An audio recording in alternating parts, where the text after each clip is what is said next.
Caught in the export trap. This video will explore the shadow in the supply chain and why New Zealand's modern slavery bill may not solve the U.S. tariff threat. We'll look at the 12.5% U.S. tariff threat, the $8 billion domestic spend related to this issue, and the estimated 8,000 victims.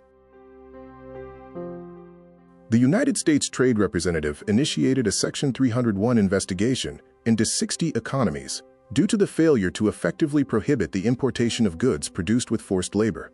The proposed penalty is a 12.5% tariff, targeting 46 Tier 2 countries, including New Zealand. The immediate economic stakes are significant. Lamb and sheep meat exports over $600 million are vulnerable to the 12.5% tariff. Dairy is also affected. However, beef and kiwi fruit are currently exempted or spared under existing quotas or annexes. The diplomatic disconnect is clear. New Zealand argues they don't have this problem, and that robust domestic policies exist.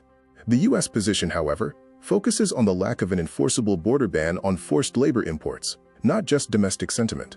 The hidden reality of exploitation is vast, like an iceberg. While official convictions are rare, the estimated number of people in modern slavery in New Zealand is 8,000. New Zealand households also spend an estimated $8 billion annually on goods potentially made with forced labor. Operation Star, the Matamata Precedent, was New Zealand's first successful prosecution for both human trafficking and slavery in July 2020.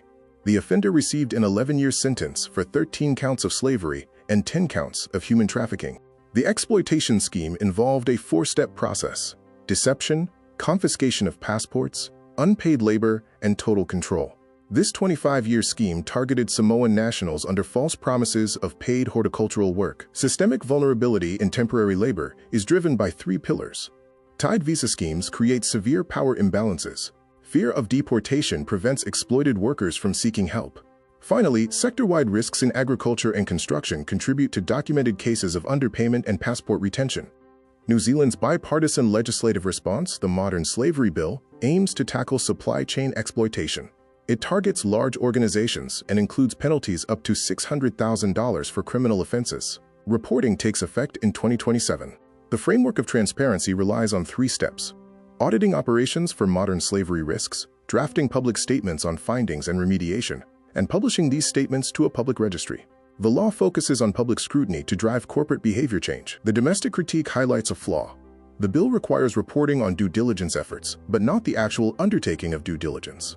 Critics warn this creates a box-ticking exercise, potentially ignoring lessons from the UK and Australia. The $100 million threshold also excludes high-risk SMEs. There is a structural mismatch between the U.S. Section 301 and the NZ Modern Slavery Bill. The U.S. focuses on active border bans and product interdiction triggered by suspicion of forced labor. New Zealand's bill focuses on corporate transparency and disclosure, which fundamentally fails the U.S. test. The global standard is diverging. The EU's regulation, like the U.S. logic, focuses on border enforcement. New Zealand's proposed law mirrors older, criticized corporate transparency models. New Zealand is pursuing a regulatory path that major trading partners are abandoning. In synthesis, the 12.5% tariff threat remains active. New Zealand has 8,000 domestic modern slavery victims. The Modern Slavery Bill is a landmark step for transparency, but its gap is the lack of an active border ban. Exporters will still face the penalty at the U.S. border.